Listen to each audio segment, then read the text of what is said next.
Hello weenies, today we are doing a very fun experiment. We're going to see if money buys happiness. So we are going to compare expensive makeup versus cheap makeup and see if the expensive makeup price tags are really worth it.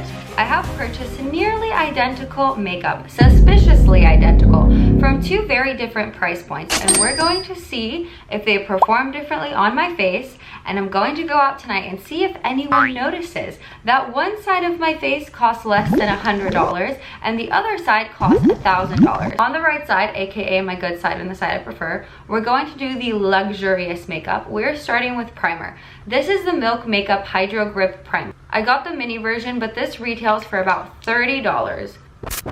Not a lot of smell. On the other side of my face, we're going to be using the MCO Beauty Grip Primer. This is a brand that's recently gained popularity in the drugstore. I think they are from Australia, but they are not made there. This consistency is already a bit different. It smells nearly identical. It's a bit more runny. For a foundation, we're gonna go very natural. This is the Charlotte Tilbury Flawless Filter. This is around $48, $50. And then this is the MCO Beauty Flawless Glow. Once again, this has a box, so maybe that's why it's more expensive. Let's just compare the outer packagings. Whoa! I would be so mad if someone copied Lavori like this. Look at how similar these are. The sheen on the Charlotte Tilbury one on the cap is a bit prettier. See all the sticker information in the back? These are things that you're legally required to put there by law, but Charlotte Tilbury puts hers on the back of the box so that your actual bottle is more clean. Wow, wow, wow, wow. I mean, even the colors I ordered online are quite similar. Let's start. I have to double check which one's which because they look so similar. The color match is really good in my opinion. I don't like it when you can see the makeup on my face. It gives such a nice healthy glow. The blending is going to be really hard for me in this challenge because normally I struggle with blending regular makeup and now I have to do two sides separately. Disaster. This is the MCO Beauty Flawless Filter. Same doe foot applicator. I'm like, hello. Let's see if we have similar results. I think a little bit lighter of a color. It's gonna provide more coverage. Oh no. Oh my god, they look really similar on the skin. Let me know in the comments, can you tell which side is expensive? Looking at it closely in a mirror, I prefer the Charlotte Tilbury actually. It doesn't seem so thick. You can't see it as much. It doesn't look like I'm wearing foundation as much. This one does provide a bit more coverage, but with a lot more sheen. It almost looks like I rolled around in highlighter. So far, the expensive makeup is worth it, but not for long. For blush, I have two different types, the Benetint Tint and the e.l.f. Sheer Tint Blush. But here is the Benetint Doe Foot Applicator. Okay, on the cheeks. Virtually invisible, I would say, to the camera's eye especially. It gives the ever so slight tint. I'm actually surprised it's not more pigmented because this was such a raved about product when I first started YouTube. e.l.f. one. Here, in this case, we do have the packaging, which is shocking. I'm gonna go out with two different colors on my face. Into a fancy pants watch event. The colors are a bit different. e.l.f. one is a bit more red, like a cherry red. I think it has a little bit more pigment. Affordable side wins. For highlighter, which I don't think we need because I already feel like a little bit of a disco ball right now, but I'm gonna do it anyway. I got the Charlotte Pillow Talk Light Beauty Wand. These were going viral all over the place. So e.l.f. duped it with the Halo Glow Beauty Wand. The fact that it's called Beauty Wand, if I invented that, that would drive me crazy. I love the packaging on this. It's very nice. I'm gonna be honest, I have a little bit of an issue with this packaging because they always explode all over my makeup bag. If you guys have these, let me know if you have the same issue, but they just make a mess everywhere. So these are not my favorite application methods. Well, look. Oh, that's beautiful. Time for the e.l.f. Halo Glow. Don't let me down, e.l.f. Did you guys know that e.l.f. recently bought Rhode Cosmetic? They spent $1 billion on it. So sometimes businesses that cater to people that prefer affordable items are the way to go. So this one's a bit smaller. It doesn't have an off and on. Oh, is this contour? Oh, it's contour. Okay, well, We'll just compare it.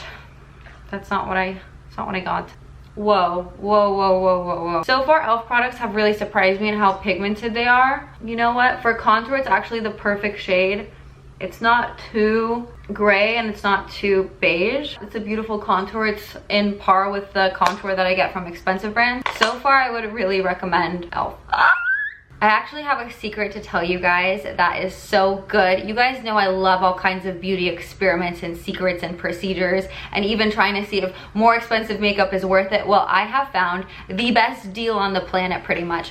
I love trying out new scents, but I don't like committing to a full-size bottle because it can get really expensive. I was just telling you guys how much it can be, and I can't do that all the time. So I've actually found Scentbird. They are a fragrance subscription service that lets you try a bunch of different popular, viral, cool scents that you might not have otherwise been able to try because you can get them in these cute little containers. There's over 900 authentic fragrances, so what you're looking for is probably on there. They even have the really good niche perfume stuff. You're not getting a trial size or like a sample size with this. You're getting a generous 8 milliliter size with your order. It's 120 sprays and will last you a whole month. I'm pretty sure that's completely worth it. My favorite fragrance right now that I need you guys to try is Juliet has a pew pew, because I can't say that word.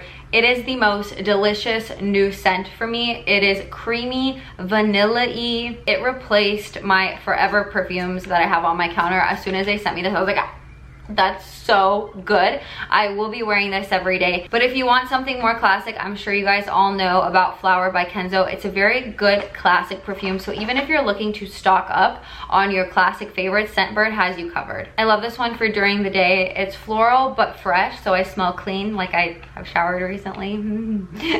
I always spray on my wrists, and I also spray behind my ears, obviously. Rub it around a little bit to kind of activate the fragrance and have it melt into your skin, because I find that fragrances smell different on everybody. A perfume that smells amazing on your best friend might not on you, so it's good to be able to try new perfumes. You never know what you're really missing. It's not just about makeup and outfits. You also want to smell clean and exude good energy, and changing your perfume or trying a new one can make you feel differently and feel more excited, and it's a novel, beautiful thing. So if you guys do want to level up your scent game without paying for a new bottle that costs a lot of money that you might not ever finish, you can get 55% off at Scentbird right now. With the code WALNUTS, you can get your first fragrance for only $8.97, and your next one will be $17.95. Yes, the promo code is WALNUTS. Just enter WALNUTS. Have a good time, okay? Trust me, you'll have fun trying something new. And please try this one. It's so good. It's strawberries, cream, vanilla. You smell like a dessert, and like not an overly sweet one, but a sophisticated, complicated dessert that someone is paying $38 for at a luxury fine dining place, okay? Thank you, Scentbird, for sponsoring today's video. I smell delicious, so you actually did your big one there. Now back to the makeup to see if anyone will notice if I go out like this. What you probably looked at during the ad also and was like, Blair, you need to fix that. My eyebrows, okay? I got the Brow Lift by e.l.f., which is infused by aloe, and the Brow Freeze by Anastasia. That is my lover. I know how this product performs. I know how it works. You could do a really cool feathery brow with this, or you could go for a skinny model brow. Hello, Old Faithful. The reason why e.l.f. is able to get boxes and MCO Beauty is not is because e.l.f. has been around for so many years, and I think they have a lot more orders. So when you can order more of something, the cost per unit actually becomes less. So if you're able to order like 10,000 of them or 100,000 of them, like e.l.f. probably is, they're getting it for cheaper than if you or me were to start a brand. It feels a little bit different than Anastasia one, I'm not gonna lie to you guys, but all the performance is in its stickiness. Why are my eyebrows never even related? My eyebrows look so different sometimes. Someone commented on my video and was like, Blair, do you have two different eye makeup looks going on today? I was like, the internet will humble you. Next on the chopping block, we have setting powders. This one's by Charlotte Tilbury and this one's by MCO Beauty. Once again, I would be really pissed off if someone copied me to this extent. Hoping this takes away some of the glow. Charlotte Tilbury powder is nice. It doesn't look like a thick, heavy powder on your face, but it also doesn't mattify that much, especially with the flawless filter underneath. I'm not really feeling matte. I still feel like a glowy disco ball. MCO's packaging feels cheaper. This is MCO. How are they not getting sued for this? Can anyone in the comments let me know? Because these are bar for bar. It doesn't blur my pores as much as Charlotte Tilbury does. I can tell you that from the get-go. Charlotte Tilbury for sure hid some of my pores. MCO Beauty did not. So far, the more expensive side is looking just a tiny bit better, but only if you look at me through a magnifying glass, which you should not, because I am a human with Okay, I have a bit of an eye look going on. For mascara, we once again have e.l.f. duping another brand. This is the Benefit Roller Lash, and this is the e.l.f. Lash and Roll. Can I copy your homework, but make it a little different? I don't really buy expensive mascaras. I normally buy drugstore L'Oreal. Off the get-go, this mascara is very nice. I wonder how much I can layer it. I love the small wand because it's really gripping onto every single hair I have, but I don't know if it'll be any good for layering. That's about 1 coat of mascara with the Benetint Roller Lash, and I will be putting on 10 more coats, so you wait. You just wait there. This is the e.l.f. Lash and Roll. Very similar packaging. Immediately, it's applying way less mascara on my eyelash at a time than the Benefit one. The Benefit one definitely came out as a heavy hitter immediately. Okay, that is 1 coat with each mascara. And looking at it now, the e.l.f. one does look a little bit better. What do you guys think? Let me know in the comments. Are we gonna decide that expensive makeup is actually not worth it today? That's where this video is heading. And you guys know I love expensive makeup primarily for the packaging. Some of my favorites, this Dior. I don't even use highlighter. This was such a dumb purchase, but look at how beautiful it is. I just feel something when I look at it, you know? I don't feel anything when I look at MCO's dupes except that they're dupes. So I think maybe it's some kind of inner psychological feeling that we're experiencing when we get the original item or the more luxurious and expensive item. There's also some studies that show that the more you pay for something, the more you value it. So it could be that also. But I think for me primarily it's that I know how hard it is to come out with a product and to do the packaging and the boxes and the design. It's actually incredibly arduous. Like I'm losing hair and crying all the time, and because of how hard it is and things don't go right. So for someone to just come in and dupe you hurts. So I think it's coming mainly from that. But I did a couple more coats of mascara, and as you guys can see, they are nearly identical. So my conclusion is the more expensive makeup is maybe not worth it. Does that mean I'm gonna stop buying it? Probably not. Does that mean you're gonna stop buying it? Probably not. Just so you know, if you can't afford the expensive makeup, you're not missing much. Don't feel bad about yourself. The looks are nearly identical, and some of the more affordable stuff actually performs better in some cases. So don't feel bad, don't feel weird. Treat yourself sometimes if you want to, but don't feel like you're missing much, because you're really not.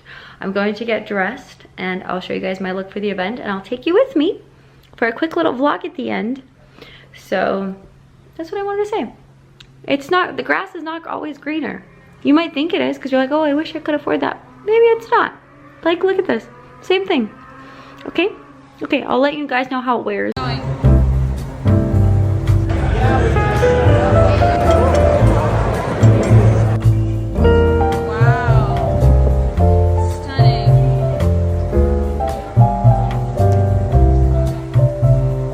Back from the event to check on the makeup. This is the cheap side of the face, and this is the expensive.